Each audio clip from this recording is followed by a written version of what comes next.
Fuochi d'artificio finiti. Era chiaro che quella notte da sabato a domenica sarebbe stato molto difficile per noi dormire, perché avevamo molte cose di cui parlare con gli altri giovani. Ma soprattutto perché dovevamo meditare, soli con Dio, le parole del Papa e tanti eventi con cui Dio stesso aveva toccato le nostre anime. Perché quei giorni era la Pentecoste di Toro Vergata e Dio ne ha usati alcuni per aiutare gli altri. E chi altro che meno era ubriaco dello Spirito Santo. Ecco perché qui racconterò un fatto apparentemente insignificante che Dio ha usato non per toccare un po' la mia anima ma per dilaniarla con un vero artiglio. La veglia di preghiera è iniziata alle 9, così, poco prima, io e un amico ci siamo avvicinati a una delle vie del campus che forse il Papa stava per passare al suo arrivo. Lì abbiamo incontrato un ragazzo e una ragazza sui 20 anni, francesi. Ci hanno detto di essere stati alla CMG di Parigi e il loro incontro con Giovanni Paolo II li aveva segnati interiormente. Erano venuti in autobus con altri giovani di Parigi. Il nome del ragazzo era Xavier. Il Papa giunse a Toro Vergata e cominciò a girare il campus in papamobile. Era possibile seguirlo sui maxi schermi. Vedendo l'immagine del Papa su uno schermo, mi sono girato per fare un commento a Xavier, ma non potevo, perché era con gli occhi chiusi e le mani incrociate e aveva cominciato a pregare intensamente per il Papa da quando aveva visto la sua immagine.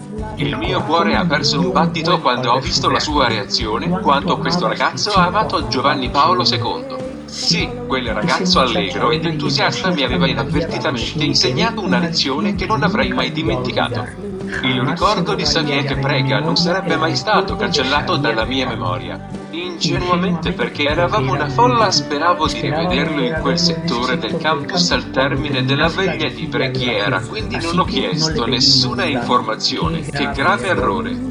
So solo che si chiamava Xavier, e da allora per molti anni ho pregato per lui.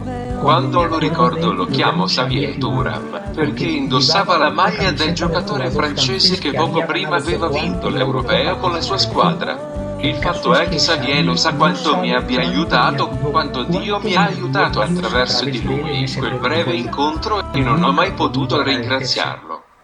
Dopo una notte di conversazioni, riflessioni e davvero poco sonno, domenica alle 10 è iniziata la messa.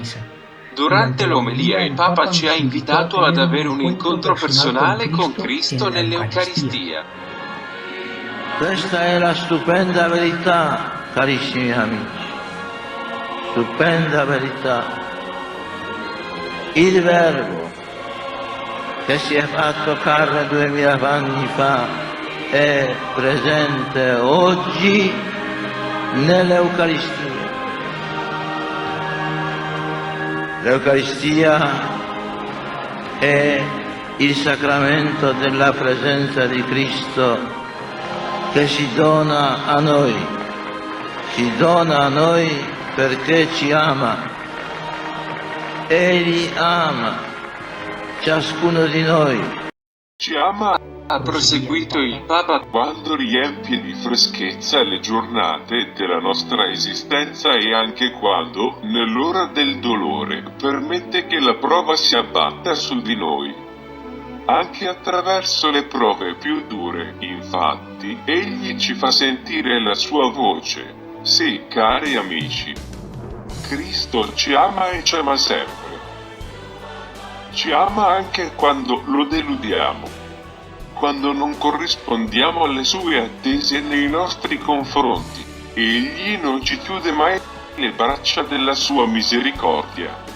E poi ci ha fatto questa proposta. Cari giovani, ritornando alle vostre terre, mettete l'Eucaristia al centro della vostra vita personale e comunitaria, amatela, adoratela, celebratela, soprattutto la domenica, giorno del Signore. Al termine dell'omelia, un ragazzo italiano di circa 14 anni dalla corporatura grossa, che era accanto a noi, ha avuto le vertigini. Lo abbiamo aiutato a sdraiarsi, gli abbiamo offerto dell'acqua e anche del succo, perché abbiamo appreso che aveva appena fatto colazione e forse aveva bisogno di zucchero, ma ha rifiutato categoricamente il succo perché ci ha detto che voleva andare alla comunione. L'abbiamo spiegato a Lorenzo, così credo si chiamasse, che in quelle circostanze era malato e quindi esente dal digiuno eucaristico.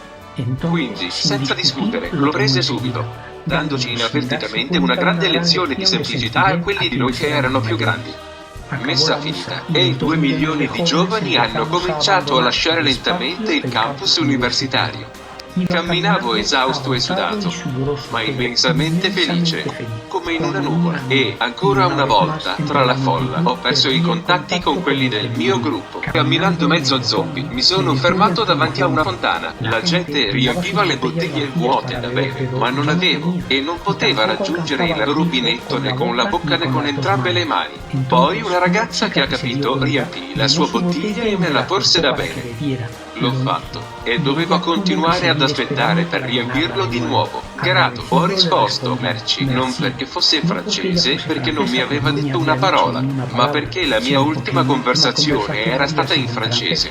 Riflettendo su questo, mi sono sentito come in paradiso. È vero che non ho potuto vedere Dio, né la madre di Dio, ma ero circondato da persone il cui cuore traboccava della grazia e dell'amore di Dio.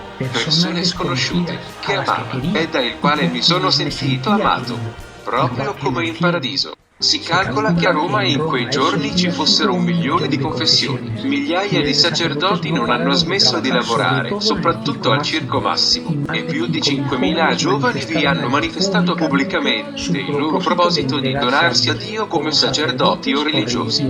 Ma ci sono stati molti altri miracoli che le statistiche non riflettono. Ogni conversione, molte decisioni per cercare la santità, per donarsi a Dio, per vivere la purezza nel corteggiamento, perché è Dio che cambia ciascuno con la sua grazia, rispettando sempre, sì, la nostra libertà, e spesso si serve di noi crudi strumenti, come bisturi, per compiere operazioni molto delicate sulle anime, ma è che San Giovanni Paolo II era un bisturi d'oro. È una gran cosa. Abba heute. Abba. Papà.